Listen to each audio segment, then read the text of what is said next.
মা কেমন আছেন? ও ড্রয়িং রুমে আসলো, আমার থেকে একটু দূরে বসলো।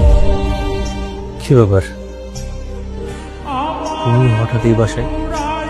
তোমাকে দেখতে এলাম। আমাকে? নামকে দেখতে আসছি। কিছুক্ষণ পর ওর বউ আসলো রুম থেকে, 6 মাসের বাচ্চা কোলে নিয়ে। বাচ্চাকে ওর কোলে দিল আর ওর পাশে বসলো ওর বউ। কথা বলতে বলতে ও বাচ্চা নিয়ে খেলা শুরু করলো। তিনজনের মুখে আনন্দ, সুখ, শান্তি স্পষ্ট দেখা যাচ্ছিল। কি সুন্দর একটা মুহূর্ত তাদের। সেদিন আমি আমার স্বামীর চোখে কোথাও নিজেকে খুঁজে পাইনি। আমার 10 বছরের সংসার জীবন কম পড়ে গেছে তাদের এই 2 বছরের সংসারের কাছে।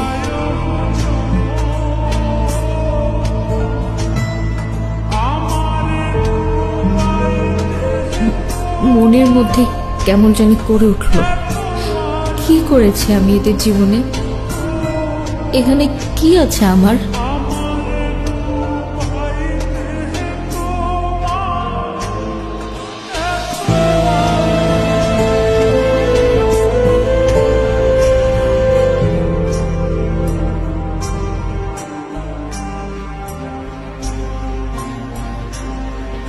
নিজেকে তখন বাবা মার পঙ্গু সন্তান মনে হচ্ছিল।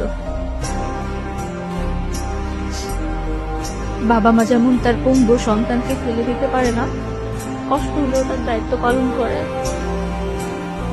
আমিও আমার স্বামীর কাছে সেরকম পঙ্গু হয়ে গিয়েছিলাম। আমাকে শুধু ফেলে দিতে পারছিল না,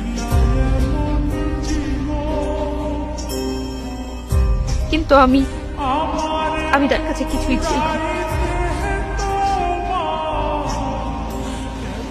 তাই আসার সময় তাকে বলে আসলাম, 1-2 দিনের মধ্যে একটু বাসায় আসতে পারবে? হ্যাঁ যাবো। তুমি কি এখনই চলে যাচ্ছ? আচ্ছা যাও, সাবধানে যাও।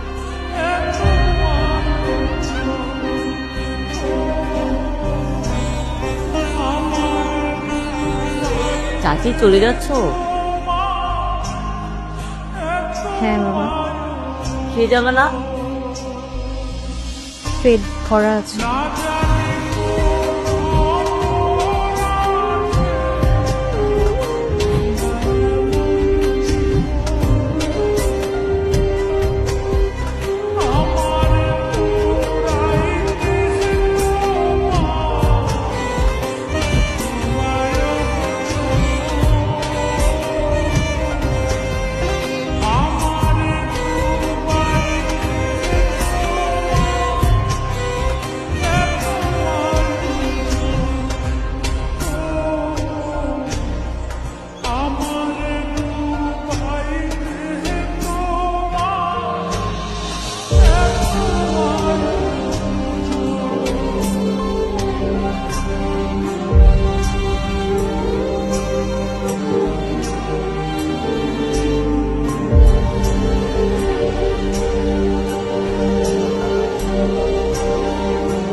আজই চলে যাবে?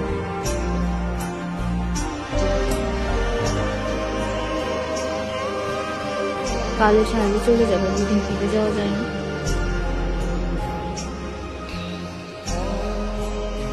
বাচ্চাটাকে দেখা ছাড়া থাকতে পারলাম না।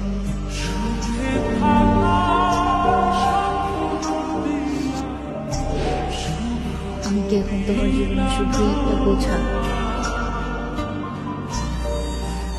তোমার জীবনে তো আমার কোনো মূল্যায়নই নেই, আমার দিকে তুমি কোনো খেয়ালই নেই। দেখো, আমি এইভাবে আর পারবো না।